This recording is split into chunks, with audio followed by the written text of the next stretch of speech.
Hi everyone, welcome back to Study IQ channel. Recently ministry of health ने national rare disease policy 2021 को approve करा है। तो क्या है ये नई पॉलिसी जो रेयर डिजीजेस के लिए बनाई गई है स्पेशली, और सबसे बड़ा क्वेश्चन कि रेयर डिजीज किसको बोलते हैं और इसके लिए अलग से पॉलिसी बनाने की ज़रूरत क्यों पड़ी, इन सब पे बात करते हैं हम। मेरा नाम संतोष है। अगर आप मुझसे जुड़ना चाहते हैं तो इंस्टाग्राम या टेलीग्राम पे little_simple_बुद्धा पे सर्च करके आप मुझसे जुड़ सकते हैं। इसके साथ ही इस वीडियो का पीडीएफ भी आपको टेलीग्राम से मिल जाएगा, आप यहाँ से इसे डाउनलोड कर सकते हैं।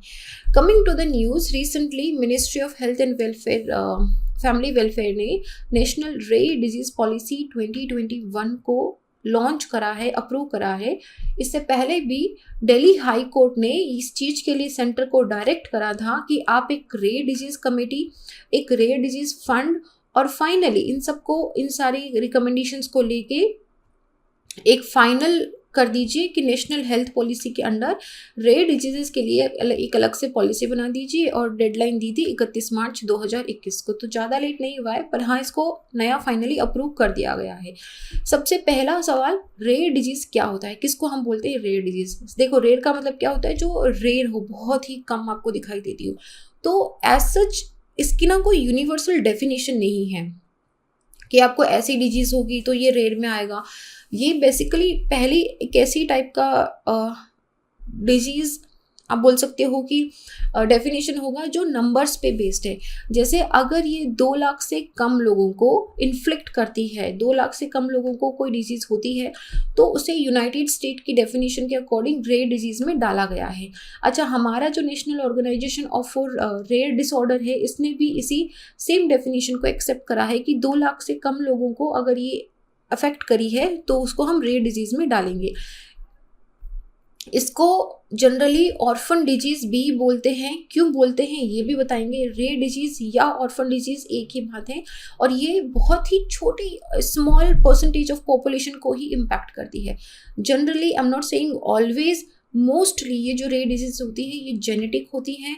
ये किसी भी पर्सन में उसकी एंटायर लाइफ के लिए हो सकती है, और ज़रूरी नहीं है कि आपको इमीडिएटली कुछ सिम्टम्स दिखाई दे। हो सकता है आफ्टर अ पॉइंट आपको उसका सिम्टम लगे और आपको लगे कि आप में था तो ये हमेशा से ही, लेकिन कभी उभर के नहीं आया।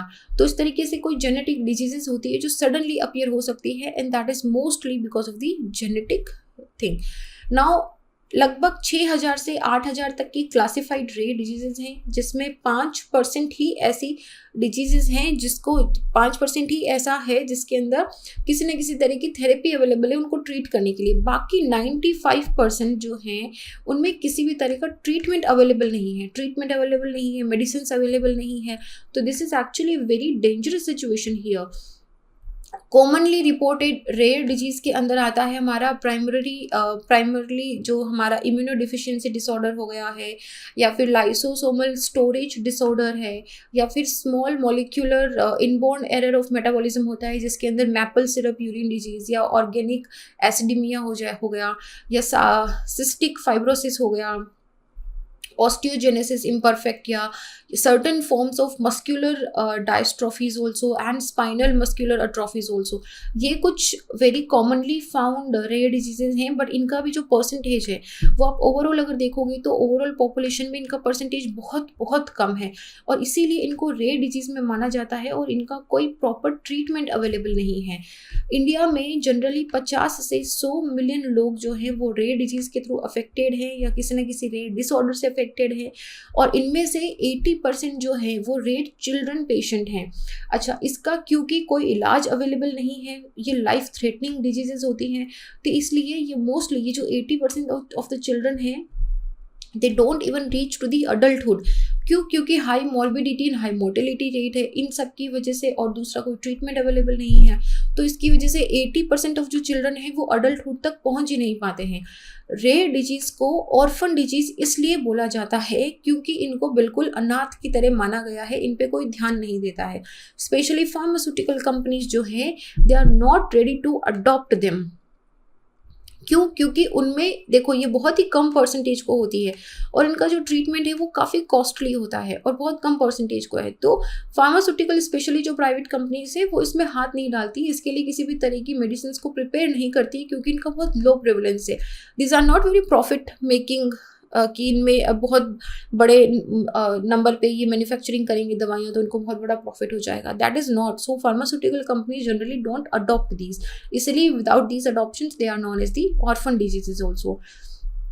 नाउ क्योंकि इनकी जो दवाइयाँ हैं इनको ट्रीट या मैनेज करने के लिए वो भी बहुत ही रेयरली मिलती हैं, इसलिए इनको ऑर्फन ड्रग्स भी बोला जाता है।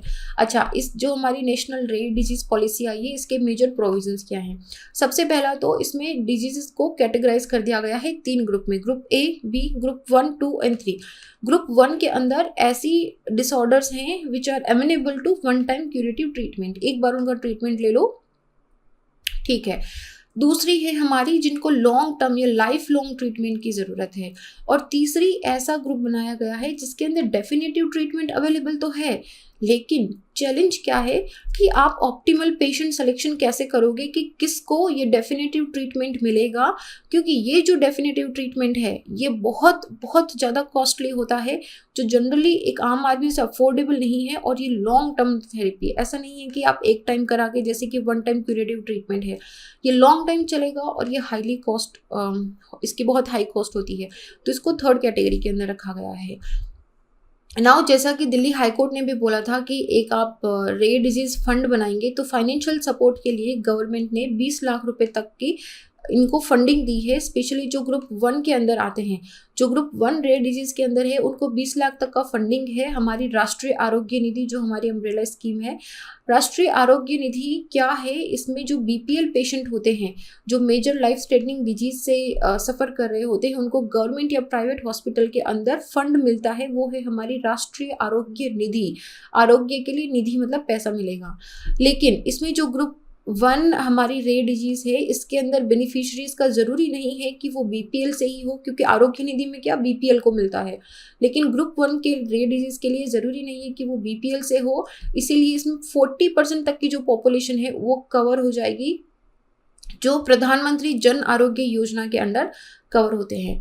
तो पैसा मिल रहा है आरोग्य निधि के अंडर और एलिजिबिलिटी क्राइटेरिया है प्रधानमंत्री जन आरोग्य योजना के अंडर, जो जिनका ट्रीटमेंट सिर्फ गवर्नमेंट हॉस्पिटल में होगा। अच्छा, ये तो गवर्नमेंट की फंडिंग हो गई, गवर्नमेंट का फाइनेंशियल सपोर्ट हो गया। इसके अलावा अल्टरनेटिव फंडिंग या अल्टरनेटिव फाइनेंशियल सपोर्ट भी दिया गया है वॉलंटरी क्राउड फंडिंग के द्वारा, कि आप कोई ऑनलाइन प्लेटफॉर्म यूज़ करके या जो इंडिविजुअल कंट्रीब्यूशन से या कॉर्पोरेट डोनर से आप वॉलंटरी कंट्रीब्यूशन ले सकते हो, ताकि आपकी जो कॉस्ट ऑफ पेशेंट ट्रीटमेंट जो है उसका कॉस्ट आपको रिकवर हो जाए।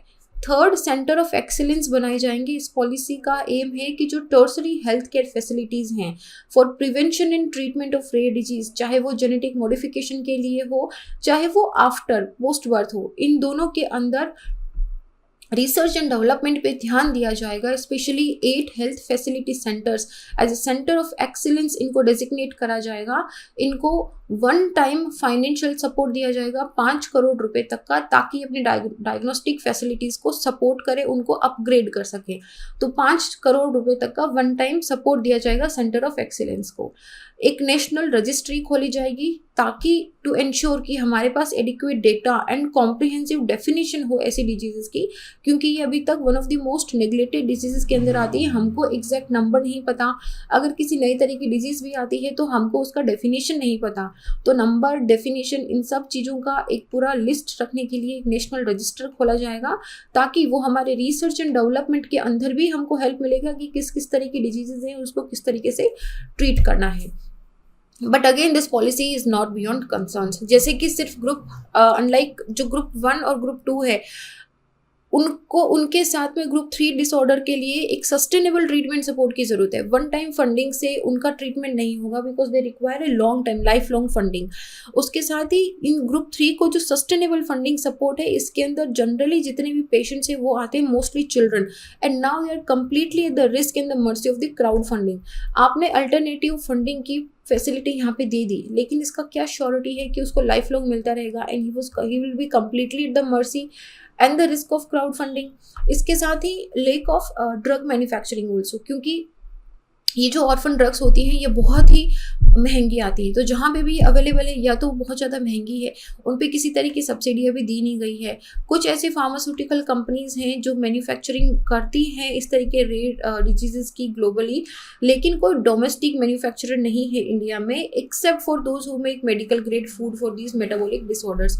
वो जिनमें मेटाबॉलिक डिसऑर्डर होता है, जैसे हमने देखा था मेपल सिरप या ऑर्गेनिक वाला, उनके अलावा उनको अलग से मेडिकल ग्रेड फूड बनाया जाता है and that also is very costly. तो इसके अलावा बाकी रेयर डिजीजेस को ट्रीट करने के लिए हमारे पास कोई ऐसा डोमेस्टिक मैन्युफैक्चरर नहीं है। तो this was about the national rare disease policy. Government की तरफ से बहुत बहुत अच्छा इनिशिएटिव है ये। वी जस्ट होप कि सक्सेसफुली इसमें रिसर्च एंड डेवलपमेंट हो एंड आने वाले टाइम के अंदर हम इसमें एक डिक्लाइन देखें in the number. So this is it. इस वीडियो का पीडीएफ आप टेलीग्राम से डाउनलोड कर लेना। आप मुझसे जुड़ना चाहते हैं तो इंस्टाग्राम पे जुड़ सकते हैं। This is it. I will see you guys in the next video. Till then be happy. जय हिंद।